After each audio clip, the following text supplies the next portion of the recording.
Hi, I'm Ariana with Fresh Pair of Eyes. How are you? Great. How are you? I'm awesome. So, how did you go about preparing for this role? Because you were not alive in 1992.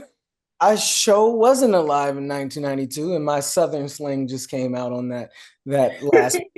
I did a lot of research and a lot of studying as I should as an actor. I think I would be doing a disservice to a lot of people if I didn't put my best foot forward in making sure that I knew every little detail about the temperament of the people who actually were involved in the riot, what they were feeling, what they were thinking, and why it was important for them to go out and riot. And so I incorporated all of that into the entire story of Antoine and used it as his motivation. So that's kind of how I went about prepping for him. When you were prepping for it, did you kind of notice a lot of similarities between then and now? Absolutely. I think there is something to be said about the fact that it is still happening today. All over the world, all over the globe, there are riots and marches and protests due to social injustice or racial injustice or whatever the case may be. I think it is something to be said about how far we have also come from 1992, and that we also still have a long way to go. And so, yeah. What did you think was Antoine's motivation to go out that night? He just wanted to be seen and heard and felt by someone because he felt like he wasn't getting it from his father. He felt like that wasn't a relationship there that had enough care and compassion for him, and so he relied on his friends or his circumstances or his environment, and it led him to the riot where he used that as a moment to express himself. What would you say is Antoine and his dad's relationship like? Because we only really see them on this day, and it seems fraught from the beginning. I would say there is no relationship. Transparently, Antoine doesn't know him because he went in prison when Antoine was very young and he got out when Antoine was 16. And so for Antoine, he's living with a stranger who he know is his father, and they've had a couple phone calls and visitation over, the prison glass. But outside of that, he's living with a stranger who he sees a lot of similarities in, who he looks just like, but he doesn't know him as a person. And so it's hard for Antoine to let down a guard that is naturally there. Do you think his father is too protective of him, or does he kind of know the path that can happen to him and he's just being protective in the way that he knows how? I think his father is fearful that he will end up in the same situation that he was in.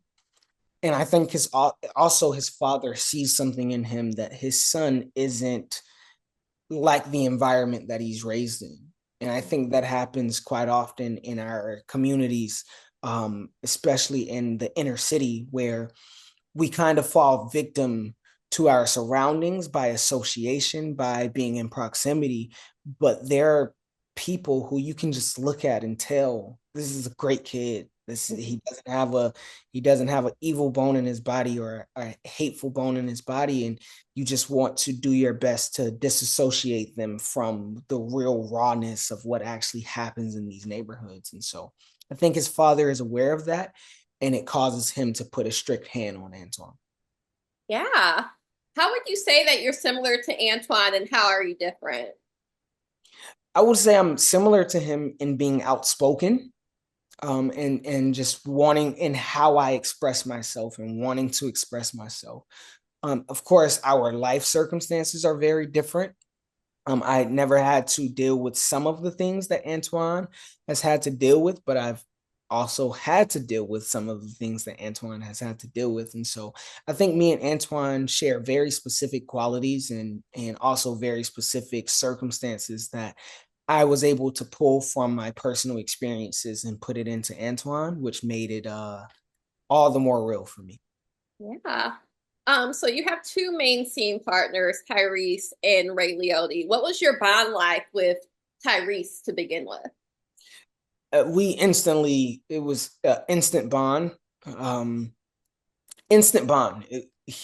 what can you say when you come across someone who is so comfortable in who they are, but then he also doesn't mind like pushing other people forward and making sure other people feel validated. It's hard not to immediately go into set feeling like, okay, we're already connected. This is something that will live forever due to our relationship that we've been able to curate.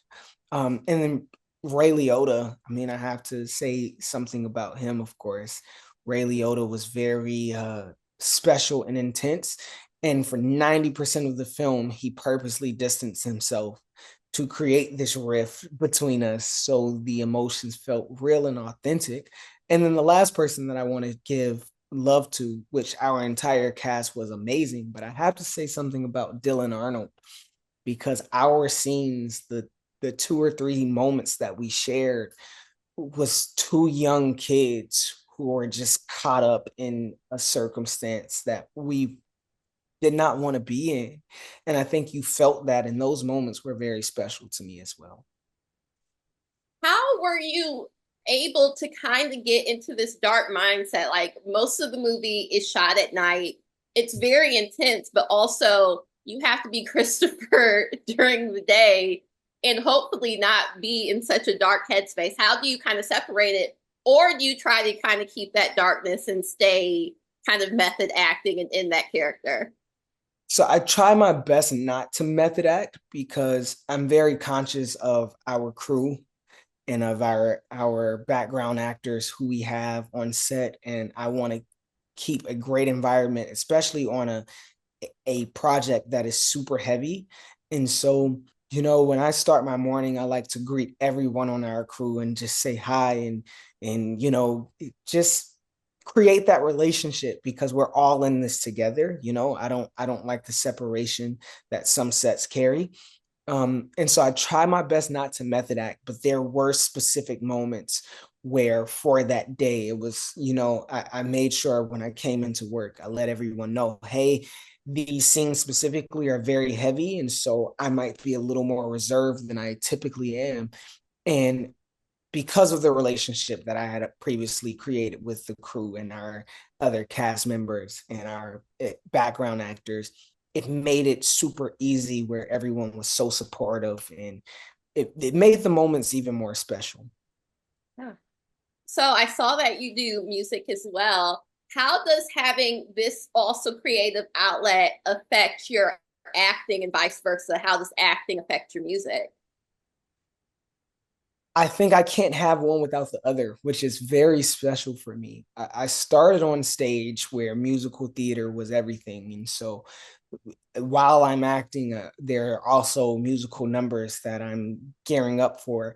And so I think for the rest of my career, I want to allow the music to just be just as expressive as the acting is for me. And I think they can tell two different stories while complementing each other in a very amazing creative way. And so I think that's what I'm most excited about in putting out new music so the world can hear. Yes.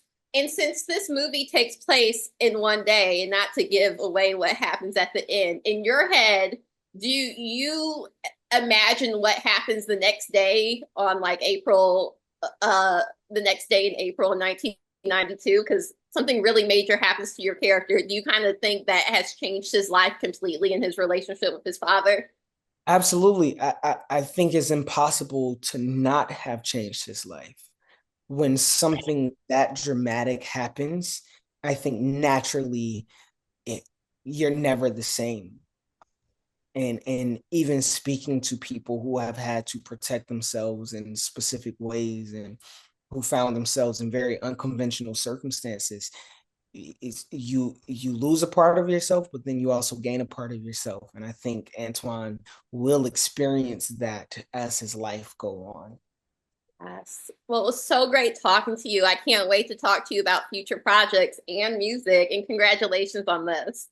Thank you so much. It was amazing talking to you as well. Oh, I appreciate it. Thank you so much.